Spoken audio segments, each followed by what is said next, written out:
කොන්නිචිවා. අදත් අපේ ජපන් පාසලට ඔයාලව සාදරයෙන් පිළිගන්නවා. අදත් සුපුරුදු පරිදි අලුත් පාඩමකින් ඔයාලව හමු වෙන්නයි මේ සූදානම් වෙන්නේ. අපි පසුගිය පාඩම් ගැන පොඩි මතක් කිරීමක් කරනවා නම් අපි පළමුවෙන්ම 1 සිට 100ට ගණන් කරන විදිය පුරුදු වුණා. ඊට පස්සේ ජපන් හොඩිය ගැන අධ්‍යයනයක් කරා. ජපන් හොඩියේ ටිකක් විතරයි අපි අධ්‍යයනය කළේ. ඊළඟ අකුරු හැදෙන විදිය තමයි අද පාඩමින් කියලා දෙන්න හදන්නේ. එහෙමනම් ඔයාලට මතක ඇති අපි ජපන් හොඩියෙන් අකුරු වර්ග කීපයක්ම හැදෙන හැටි කිව්වා. අද අපි කියන්න හදන්නේ 7 වෙනි පේලියේ තිබ්බ ජපන් හොඩියේ 7 වෙනි පේලියේ තිබුණු යා යෝ කියන අකුරු තුන පාවිච්චි කරලා වචන හැදෙන විදිය. මේක සාමාන්‍යයෙන් පුතේ අපේ සිංහල අපි යන්සය ලියන අකුරු වචන තියෙනවනේ, යන්සය දාලා ලියන වචන. අන්නේ වචන වලට සමීප શબ્දයක් තමයි මේ අකුරු වලින් කියවෙන්නේ. බලන්න යා යෝ යා શબ્දයට කියන්නට යා શબ્දය එකතු වුනම කියා. කියන්නට යෝ શબ્දය එකතු වුනම කියූ. කියන්නට යෝ શબ્දය එකතු වුනම කියෝ වෙනවා. ક્યા කියූ කියෝ.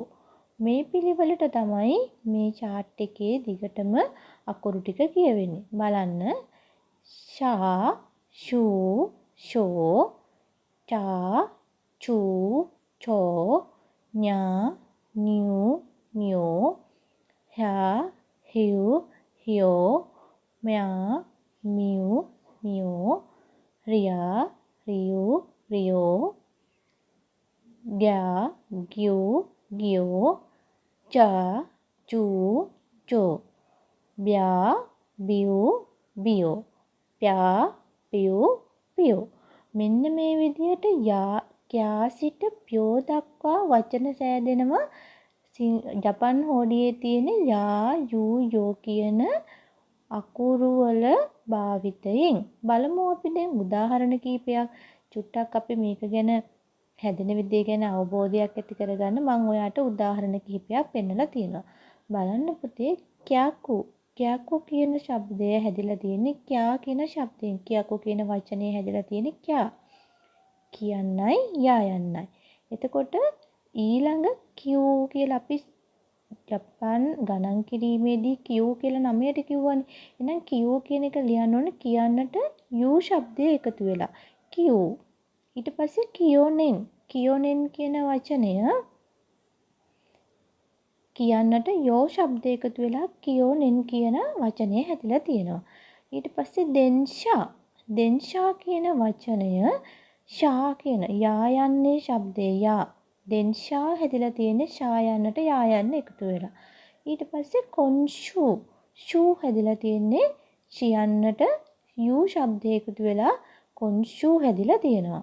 එහෙමනම් ඔන්න ඔය විදියට තමයි උඩින් පෙන්නපු යා යූ යෝ කියන අකුරු තුන භාවිතයෙන් හැදෙන වචන හැදෙන්නේ.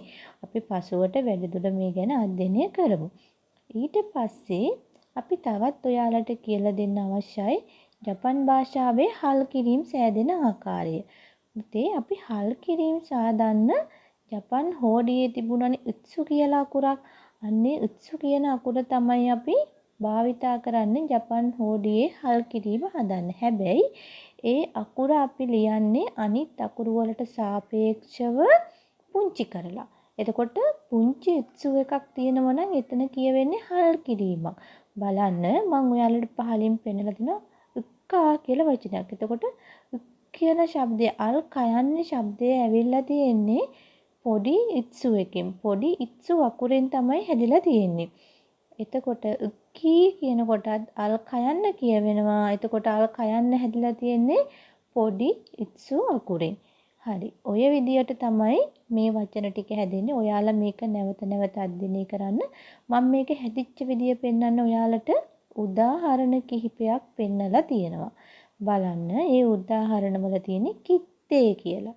කිත්තේ මම මැදින් රතු පාටින් පෙන්නලා තියෙන ඔයාලට ඒ පොඩි ඉත්සු අකුර එකතු වෙලා හැදෙන්න තියෙන වචන පහක් පෙන්නලා තියෙනවා. ඒ කිත්තේ කියන වචනේ මැද තියෙන අල් තයන්න. එහෙනම් පිටිපස්සේ තියෙන අකුරේ හල් කිරීම තමයි මැද්දේ තියෙන ඉත්සු අකුරෙන් කියවෙන්නේ. දෙවෙනි වචනේ බලන්න කිප්පු. කිප්පු කියන වචනේ පූ තමයි පූ කියන ශබ්දය තියෙන පිටිපස්සේ. එතකොට උප්පු කියලා කිප්පු කියන එකේ අල් පයන්න කියවෙන්නේ මැද තියෙන ඉත්සු අකුරේ. සස්සි. සස්සි කියනවා අපි සංගරාවට. සස්සි කියනකොට අල් සයන්නේ ශබ්දය දීලා තියෙන්නේ මැද තියෙන ඉත්සු අකුරේ. ඊට පස්සේ හත්සෙන්. හත්සෙන් කියන එකෙත් මැද තියෙන පොඩි ඉත්සු අකුරෙන් අල් සයන්නේ ශබ්දය දීලා තියෙනවා. ඊළඟ වචනේ ශිප්පෝ. ශිප්පෝ කියන එකෙත් අල් පයන්න ශිප් කියන එකේ අල් පයන්න දීලා හැදිලා තියෙන්නේ පොඩි ඉත්සු අකුර භාවිතා කරලා. මං හිතනවා ඔයාට දල වශයෙන් අවබෝධයක් ලැබෙන්නේ නැති කියලා. මොකද මේවා නැවත නැවත අධ්‍යයනය කරන්න ඕනි දරුවනේ අවබෝධය ලබා ගන්න නම්. හරි. ඊට පස්සේ ජපන් හෝඩියේ තවත් අකුරු ටිකක් හදා ගන්න තියෙනවා. වචන හැදෙන විදියක් ගැන කියන්න තියෙනවා. අපිට තියෙනවා අපේ සිංහල භාෂාවේ දීර්ඝව ඇදලා ශබ්ද වෙන වචන. උදාහරණයක් වශයෙන් ගත්තොත් අම්මා, කාකා, තාත්තා කියනකොට තා යන්න හැමතිස්සෙම ඇදෙනවා. මා යන්න හැමතිස්සෙම ඇදෙනවා. කා යන්න ඇදලා තමයි කතා කරන්නේ.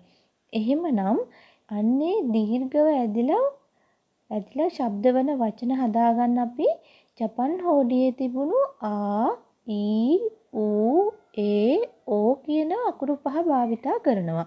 මේක ශබ්ද අනුව තමයි දරුවනේ අපි උපයෝගී කරගන්නේ වචන වලට හැදෙන විදිය. මම බලන්න උදාහරණයක් ඔයාලට කියලා දෙන්නම්කෝ. බලන්න ජපන් භාෂාවෙන් ඔකාසන් කියනවා අම්මට. ඔකසන් නෙමේ පුතේ ඔකාසන්. එතකොට මැද තියෙන කා යන්න ඇදෙනකොට ආ ශබ්දයක් අපිට එන්නේ ඔකාසන්. එහෙමනම් පළවෙනි වචනේ මම රතු පාටින් ඔයාලට ඒ ශබ්ද ඇදලා කියවන ශබ්දවලට අකුරු ටික එකතු වෙන විදිය පෙන්නලා තියෙනවා.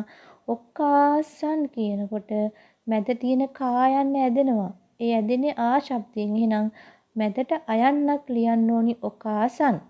ඊළඟට ඔනීසන්. ඔනීසන් කියනවා අපි අයියට. ඔනී කියලා නී අකුර හැදෙනවා. නී කියලා ඊ ශබ්දයෙන් තමයි හැදෙන්නේ. එහෙනම් ඔනිසන් කියනවා අයියට. කූකි. කූකි කියනවා. කූකි කියන්නේ ඒ අවාතයට. කූ කියලා කූ යන්න ඇදෙන්නේ ඌ ශබ්දයත් එක්ක. එහෙනම් කූකි කියලා ලියද්දි මැදට ඌ යන්න ලියන්න ඕනි. ඔනේසන්. ඊළඟ වචනේ ඔනේ. ඔනේ කියනකොට ඒ ශබ්දයක් තමයි එන්නේ. එහෙනම් මැදට ඒ අකුර දාලයි ඒ වචනේ ලියන්නේ. ඊට පස්සේ කෝරි.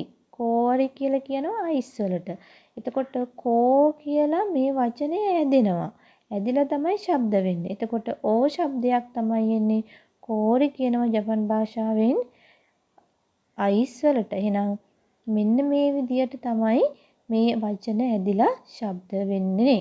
ඔයාලා මේ ගැන නැවත නැවත මේ වීඩියෝ එක බලලා අධ්‍යයනය කරන්න. ඒ වගේමයි පසුගිය පාඩම් බලන්න අවශ්‍ය අය ඉන්නවනම් අපේ ලින්ක් එකෙන් පසුගිය පාඩම් බලන්න පුළුවන්. ඒ වගේමයි අපි අලුත් වීඩියෝ එකක් දැම්මහම ඔයාලට ඒක බලන්න පුළුවන් වෙන්න ඔයාලා අපේ page එක subscribe කරන්නත් අමතක කරන්න එපා.